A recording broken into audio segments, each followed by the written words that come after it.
এই ছেলেটি একজন ফটোগ্রাফার। হঠাৎ করে তার ক্যামেরার সামনে সে একদিন একটা শাড়ি পরা মেয়েকে দেখতে পায়। মেয়েটিকে দেখে সে পাগল হয়ে যায়। রীতিমতো সে মেয়েটিকে ভালোবেসে ফেলে, কিন্তু মেয়েটি যখনই তাকে না করে দেয় তখনই শুরু হয়ে যায় রহস্যের খেলা। সে মেয়েটিকে কিডন্যাপ করে নিয়ে যায় এবং তার উপর চালাতে থাকে অমানবিক সব অত্যাচার। এমনকি ছেলেটি মেয়েটির ভাইকেও মেরে ফেলে। এটা কি কোনো সাইকোর কাজ? আর কেনই বা সে শাড়ি পরা মেয়েদেরকে টার্গেট করে? কি আছে এই শাড়ি পরা মেয়েদের মধ্যে? এমনই একটা রহস্য রোমাঞ্চকর গল্প নিয়ে 2025 সালে মুক্তি পায় শাড়ি নামের এই মুভিটা। তো বন্ধুরা, আর বেশি স্পয়লার না দিয়ে চলো সরাসরি গল্পে ঢুকে পড়া যাক। তো গল্পের শুরুতে আমরা কিত্তু নামের একটি ছেলেকে দেখতে পাই। ছেলেটি একটি জায়গায় প্রকৃতির ছবি তুলছিল। ছবি তুলতে তুলতে তার চোখ পড়ে হলুদ শাড়ি পরা একটি মেয়ের উপর। আর ওই মেয়েটিকে কিত্তুর অনেক ভালো লেগে যায়। সে মেয়েটির ছবি তুলতে শুরু করে এবং ছবি তুলতে তুলতে সে মেয়েটির দিকে এগোতে থাকে। তবে এরই মধ্যে কিত্তু দেখতে পায় মেয়েটি সেখানে নেই, কারণ মেয়েটি তার বান্ধবীর সঙ্গে অন্য জায়গায় চলে গিয়েছে। এটা দেখতে পেয়ে কিত্তু তাদের পিছু নিতে চায়, কিন্তু তার বাইকটি নষ্ট হয়ে যাওয়ার কারণে সে আর মেয়েটির পিছু নিতে পারে না। বাড়ি ফিরে এসে কিত্তু ওই মেয়েটির ছবিগুলোকে দেখতে থাকে। কিত্তুকে দেখে এমনটা মনে হচ্ছিল সে যেন মেয়েটিকে দেখে পাগল হয়ে গিয়েছে। কিত্তু পাগলের মতো ঘরের সব জায়গায় ওই মেয়েটির ছবি লাগায় এবং সোশ্যাল মিডিয়ায় মেয়েটিকে খুঁজতে শুরু করে, কিন্তু অনেক খোঁজাখুঁজি করার পরেও সে মেয়েটিকে খুঁজে পায় না। পরের দিন কিত্তু বাহিরে যায় কোথাও একটা যাওয়ার জন্য, আর তখনই একটা মেয়ে তার কাছে এসে সাহায্য চায়। এরপর কিত্তু সেই মেয়েটিকে সাহায্য করতে যায়। আর এরই মধ্যে কিত্তু দেখতে পায় সেই মেয়েটি ওই মেয়েটির বন্ধু, যাকে সে এতদিন ধরে পাগলের মতো খুঁজছিল। এই মেয়েটির নাম হচ্ছে আরাধনা। তখন কিত্তু তাদের পিছু নিয়ে আরাধনা এবং তার বাড়ির ঠিকানা পেয়ে যায়। এসব জানতে পেরে কিত্তু অনেক বেশি খুশি হয়ে যায়। এদিকে আরাধনাকে দেখা যায় তার ভাইয়ের সঙ্গে। তার ভাই তাকে অনেক বকাবকি করছিল, কারণ আরাধনা ভিডিও বানাতে অনেক ভালোবাসে, আর তার ভাই এইসব একদমই সহ্য করতে পারত না। তার ভাই বলে এসবের দিকে সময় দেয় একদমই ভালো না। আর এই ব্যাপারে আরাধনার মা তার ভাইয়ের কথাতেই সমর্থন করে, কিন্তু আরাধনার বাবা শুধু তাকেই সমর্থন করত। তাই আরাধনা ভিডিও করতে ছাড়ে না এবং তার ভাইকে বলে সে একদিন অনেক বিখ্যাত হয়ে যাবে। অন্যদিকে কিত্তু আবারও আরাধনার সোশ্যাল মিডিয়া অ্যাকাউন্ট খুঁজতে থাকে। অনেক সময় চেষ্টা করে শেষমেশ কিত্তু আরাধনার অ্যাকাউন্টটি খুঁজে পায় এবং সে এটা পেয়ে অনেক বেশি খুশি হয়ে যায়। আর কল্পনায় আরাধনার সাথে রোমান্টিক কিছু দৃশ্য অনুভব করে। সে আরাধনাকে খুব কাছে থেকে অনুভব করে। তার পরের দিন কিত্তু তার তোলা ছবিগুলোকে আরাধনাকে পাঠিয়ে দেয়। তবে ঘুম ঘুম চোখে আরাধনা ওই ছবিগুলোর দিকে তেমন একটা মনোযোগ দেয় না। এর কিছু সময় পরে কিত্তু তাকে মেসেজ করে আর বলে, তোমার ছবিগুলো সুন্দর হয়েছে, তুমি চাইলে আরো ভালো ছবি তোমাকে আমি তুলে দিতে পারি। আবারও কিত্তু তাকে মেসেজ করে বলে, আরাধনাকে শাড়ি পরলে অনেক বেশি সুন্দর লাগে, আর যদি আমি একবার সুযোগ পেতাম তাহলে অনেক ভালো ভালো ছবি তুলে দিতাম। এই লেখা দেখে আরাধনা বুঝতে পারছিল না সে উত্তর কি দিবে। কিছুক্ষণ পর সেখানে আরাধনার বন্ধু চলে আসে। সে কিত্তু সম্পর্কে তাদেরকে সব কথা বলে দেয়। এরপর তারা বান্ধবীরা মিলে শপিং মলে চলে যায়, আর সেখানে গিয়ে তারা নিজেদের স্ট্যাটাস আপডেট করে। একটু আগেই কিত্তু আরাধনার বাড়ির সামনে এসে একটি নির্মাণাধীন বিল্ডিং এর উপর উঠে ছবি তুলছিল। আর তখনই ওই আপডেট দেখে সে জেনে যায় আরাধনা এখন শপিং মলে আছে। তাই কিত্তু তাদের পিছু নিয়ে শপিং মলে গিয়ে পৌঁছে যায়, আর ওখানে গিয়ে কিত্তু আরাধনার ছবি তোলে। কিত্তু বাড়িতে এসে আবারও তাকে মেসেজ করতে থাকে আর তাকে বলে একবার আরাধনার ছবি তোলার সুযোগ দিতে। আর এবার আরাধনাও রাজি হয়ে যায় এবং পরের দিন তাকে একটা ক্যাফেতে আসতে বলে। এটা দেখতে পেয়ে কিত্তু অনেক বেশি খুশি হয়ে যায়। পরের দিন কিত্তু আরাধনার জন্য অপেক্ষা করতে থাকে। এর কিছুক্ষণ পরই আরাধনা সেখানে এসে পড়ে, আর তাকে দেখতে পেয়ে কিত্তু অনেক বেশি খুশি হয়ে যায়। কিত্তু তাকে বলে সে একজন প্রকৃতির ফটোগ্রাফার। তবে আরাধনাকে দেখে তার মনে হয়েছে তার ফটোশুটও করা উচিত। সে আরো বলে আরাধনাকে শাড়িতে অনেক সুন্দর লাগে। এরপর কিত্তু বলে সে আরাধনার ছবি তুলতে চায়, কিন্তু আরাধনা বলে সে অনেক ভাবনা চিন্তা করে তারপরে জানাবে। আর ওই সময় তার ভাইয়ের ফোন চলে আসে, তাই আরাধনা তাকে বিদায় দিয়ে চলে যায়। সেই দিন বাড়িতে এসে কিত্তু আরাধনাকে মেসেজ করে। সে বলে তার সঙ্গে দেখা করতে পেরে কিত্তুর অনেক বেশি ভালো লেগেছে। বাড়িতে এসে কিত্তু আরাধনাকে নিয়ে কল্পনা করতে থাকে। এরই মধ্যে একদিন আরাধনা কিত্তুকে মেসেজ করে বলে ওই একই ক্যাফেতে সে পরের দিন কিত্তুর সঙ্গে দেখা করতে আসবে, যেটা দেখতে পেয়ে কিত্তু অনেক বেশি খুশি হয়ে যায়। পরের দিন সে ওই ক্যাফেতে আবারও আরাধনার জন্য অপেক্ষা করছিল। এর কিছুক্ষণ পরে আরাধনা আবারও চলে আসে। তবে আসার সময় একটা ছেলের সঙ্গে আরাধনার ধাক্কা লেগে যায়, যা দেখতে পেয়ে কিত্তুর ভীষণ রাগ হয়। আর কিত্তু ভেবে নেয় ওই ছেলেটি ইচ্ছে করেই আরাধনাকে ধাক্কা মেরেছে। এরপর আরাধনা কিত্তুর কাছে এসে বলে তার ফটোশুট করে দেওয়ার জন্য। এটা শুনতে পেয়ে কিত্তু খুবই খুশি হয়ে যায়। কিত্তু বলে আমাদের শপিং করা উচিত, যাতে ভালো কিছু কাপড় কেনা যায় ফটোশুট করার জন্য। এটা শুনে আরাধনাও তার কথায় রাজি হয়ে যায়। তবে এখান থেকে চলে যাওয়ার আগে কিত্তু সেই ছেলেটির গায়ে গরম কফি ছুঁড়ে মারে, আর তারা এখান থেকে তাড়াতাড়ি করে চলে যায়। তারপর তারা দুজন মিলে শপিং করতে চলে আসে, আর কিত্তু আরাধনাকে অনেক সুন্দর একটি শাড়ি কিনে দেয়, আর তাকে নিয়ে অনেক সুন্দর একটা জায়গায় যায় ছবি তোলার জন্য। আর কিত্তুর এই ছবি তোলা দেখে আরাধনা খুবই খুশি হয়ে যায়। একদিন তারা দুজন এইভাবে ছবি তুলছিল, তখনই সেখানে আরাধনার ভাই চলে আসে। সে কিত্তুকে দেখে অনেক রেগে যায়, কিন্তু আরাধনা তার ভাইকে বোঝাতে থাকে আর বলে তারা কেবলমাত্র শুধু ফটোশুটই করছিল, যা শুনে তার ভাই একটু শান্ত হয়। তবে একটু পরে যখন কিত্তু আরাধনার শাড়িটাকে ঠিক করে দিতে যায়, তখন এটা দেখতে পেয়ে তার ভাই আবারও কিত্তুর দিকে তেড়ে আসে, আর যেতে যেতে বলে কিত্তুর উদ্দেশ্য তেমন একটা ভালো না। এসবের পর কিত্তুর মন অনেকটাই খারাপ হয়ে যায়। যাই হোক, কিত্তু এবার বাড়িতে ফিরে আসে। সে বাড়িতে এসে আরাধনার ছবির সামনে বসে আর বলে আমাদের মধ্যে সবকিছু ঠিকঠাক চলছিল, কিন্তু তোমার ভাই এসে সবকিছুই নষ্ট করে দিল। আর রাগ করে বলতে থাকে ও ভাই হোক আর যাই হোক না কেন, আরাধনাকে কিছু বলার অধিকার শুধু আমারই আছে, আর এই পৃথিবীতে অন্য কারোরই নেই। পরের দিন আরাধনা ঘুরতে বেরোলে কিত্তু সেখানে চলে আসে আর আরাধনার ছবি তুলতে থাকে। এরপর সেই ছবিগুলোকে আরাধনাকে পাঠিয়ে দেয়। ছবি দেখতে পেয়ে আরাধনা অনেক চমকে যায়, আর সে ভেবে নেয় কিত্তু তার আশেপাশেই আছে। কিত্তু হঠাৎ করেই তার সামনে চলে আসে, আর আরাধনা কিত্তুকে আবারও জিজ্ঞাসা করে তুমি কিভাবে জানলে আমি এখানে আছি। কিত্তু বলে তুমি তো আসার আগে স্টোরি দিয়েছিলে, যেটা দেখতে পেয়ে আমি এখানে চলে এসেছি। আর এখানে আরাধনার ভাই যে গতকালকে কিত্তুকে মেরেছিল, তার জন্য সে তার ভাইয়ের হয়ে ক্ষমা চায়। তখন কিত্তু বলে তোমাকে সরি বলতে হবে না। তারপর কিত্তু আরাধনার ভাইকে নিয়ে বাজে মন্তব্য করতে থাকে। এসব শুনে আরাধনা বলে আমার ভাই মোটেও খারাপ না, সে শুধুমাত্র আমার জন্য একটু বেশি চিন্তা করে, আর তাই সে এমন আচরণ করছিল। তোমার তো শুধু ফটোশুট করার প্রয়োজন ছিল, আর সেটা তো এখন হয়ে গিয়েছে, তাই এরপর থেকে তুমি আমাকে দেখা করতে ডাকবে না। আরাধনার এসব কথা শুনে কিত্তু অনেক বেশি কষ্ট পায়। সে বাড়িতে ফিরে এসে শুধুমাত্র আরাধনার কথাই ভাবতে থাকে। তার পরের দিন আরাধনা তার বাড়ির সামনে থেকে কিছু জিনিসপত্র কিনছিল, আর কিত্তু সেখানে ছদ্মবেশে চলে আসে। আর তখন সে লুকিয়ে লুকিয়ে আরাধনার ছবি তুলতে থাকে, আর এসব তার ভাই দেখে ফেলে।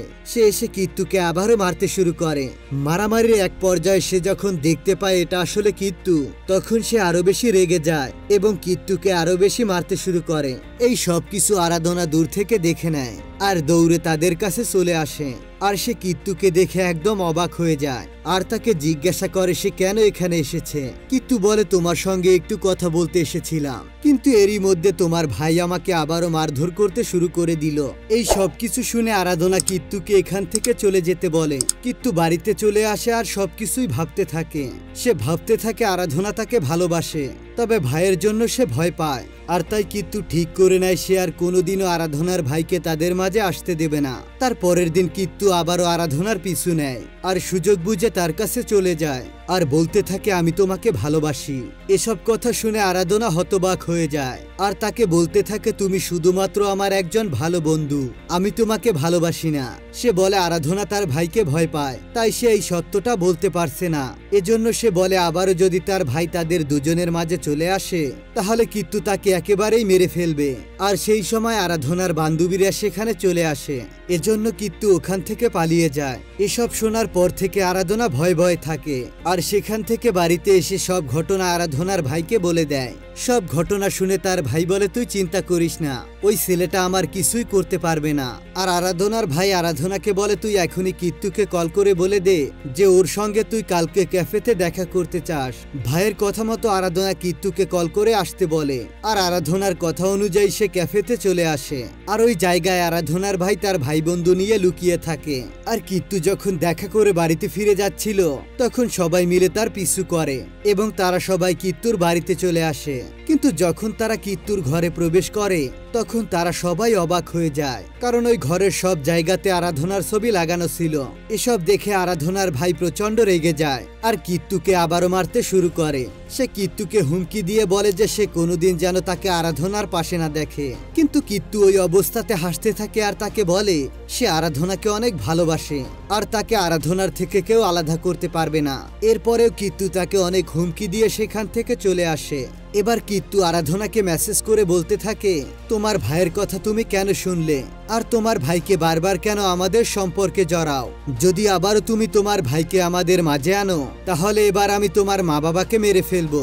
এই কথা শুনে আরাধনা অনেকটা ভয় পেয়ে যায়। তখন সে জানালা দিয়ে দেখতে পায় কিত্তু তাদের বাড়ির সামনেই আছে। এমনকি আরাধনা কিত্তুর চেহারা দেখে ভয়ে আটকে ওঠে।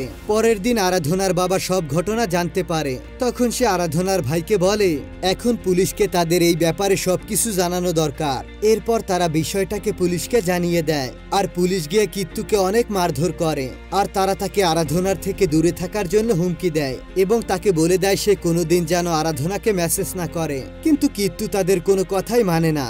সে বলতে থাকে আরাধনাও তাকে ভালোবাসে। তখন পুলিশ বলে আরাধনাই তোমার নামে অভিযোগ করেছে, তাই তুমি তোমার ভালো চাইলে ওকে ভুলে যাও। কিন্তু কিত্তু এসব মানতে রাজি হয় না। কিত্তু তাকে ছেড়ে দিলে সে আবারও আরাধনার বাড়ির সামনে চলে আসে আর ওখানে থাকা কুকুরটিকে খাবারের সঙ্গে কিছু মিশিয়ে খাইয়ে দেয় আর তখন কুকুরটি অজ্ঞান হয়ে পড়ে যায়। এরপর কিত্তু আরাধনার ঘরে চলে যায়। সে গিয়ে দেখতে পায় আরাধনা ঘুমাচ্ছে। তখন কিত্তু তার ওয়ারড্রব খুলে কিছু শাড়ি নিয়ে সেখান থেকে চলে আসে আর পরের দিন সবাই দেখতে পায় ওই কুকুরটি মারা গিয়েছে, যা দেখতে পেয়ে সবাই খুবই কষ্ট পায়। এরপর কিছুদিন সবকিছু ঠিকঠাক মতোই চলছিল। তবে একদিন রাতে আরাধনা একাই বাড়িতে ফিরছিল আর তখনই সুযোগ বুঝে কিত্তু তাকে অপহরণ করে নেয় আর আরাধনাকে একটি নির্জন জায়গায় নিয়ে বেঁধে রাখে।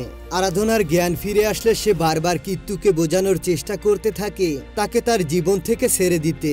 কিন্তু কিত্তু পাগলের মতো বলতে থাকে সে আরাধনাকে ভালোবাসে। সে জানে আরাধনাও তাকে ভালোবাসে, কিন্তু আরাধনা তাকে বুঝিয়ে বলে সে কিত্তুকে একদমই ভালোবাসে না। যা শুনে কিত্তু অনেক রেগে যায় আর আরাধনাকে একটি চর মারে, বলে তুমি শুধু তোমার পরিবারকে ভয় পেয়ে এগুলো করছো আর তাদের থেকে দূরে থাকলে তুমি বুঝতে পারবে যে তুমি আমাকে ভালোবাসো। এমন সময় আরাধনা কারো একটা শব্দ শুনতে পায়। সে তখন বাঁচাও বাঁচাও বলে চিৎকার করতে থাকে। এটা দেখতে পেয়ে কিত্তু আবারও তাকে একটা থাপ্পড় মারে। এবার আরাধনা সেখানে অজ্ঞান হয়ে পড়ে যায় আর কিত্তু ওখানে লুকিয়ে পড়ে। লোকটি তখন ভিতরে চলে আসে আর সে আরাধনাকে অজ্ঞান অবস্থায় দেখতে পায়। লোকটি আরাধনার জ্ঞান ফিরায় আর বলে তুমি কে? তবে দুজনের ভাষা আলাদা হওয়ার কারণে কেউ কারো কথাই বুঝতে পারছিল না। আরাধনা লোকটির কাছে কথা বলার জন্য তার ফোনটি চায় আর তার ভাইকে কল করে, তবে নেটওয়ার্ক না থাকার জন্য কোনো কলই ঢুকছিল না। এটা দেখতে পেয়ে আরাধনা ওই লোকটিকে নিয়ে সেখান থেকে বের হতে যায়, কিন্তু কোনো পথই খোলা ছিল না। এমন সময় আচমকা কিত্তু ওখানে এসে পড়ে আর লোকটির সঙ্গে মারপিট করতে শুরু করে। এটা দেখতে পেয়ে আরাধনা এখান থেকে একটি পাথর তুলে নেয় কিত্তুকে মারার জন্য। তবে দুর্ভাগ্যবশত সেটা গিয়ে ওই লোকটির গায়ে পড়ে আর সেই লোকটি সেখানেই অজ্ঞান হয়ে যায়। এসব দেখতে পেয়ে কিত্তু ভেবে নেয় আরাধনা তাকে বাঁচানোর জন্য এই লোকটিকে মেরেছে। তারপর ওই পাথর দিয়ে কিত্তু ওই লোকটাকে সেখানেই মেরে ফেলে, যা দেখে আরাধনা সেখানেই বাকরুদ্ধ হয়ে যায়। কিন্তু তার কাছে এসে বলে সে এখন নিশ্চিত আরাধনা তাকে ভালোবাসে, তাই তারা এবার একসঙ্গেই থাকবে। তখন আরাধনা বুঝে ফেলে এই ছেলেটা একটা সাইকো, তাই কিত্তুকে এবার তার চালাকি করে সামলাতে হবে। এবার আরাধনা বলে সে কিত্তুকে ভালোবাসতে শুরু করেছে। তারা যদি সত্যি একে অপরকে ভালোবাসে তাহলে তাদের পরিবারকে বলা উচিত, আর তাহলে পরিবার তাদের দুজনের বিয়ে দিয়ে দিবে। এই কথা শুনে কিত্তু অনেক বেশি রেগে যায় আর বলে বাড়িতে গেলে তো তোমার ভাই আমাকে আবারও মারবে। আরাধনা তখন বলে সে এবার এমনটা কিছুই হতে দেবে না।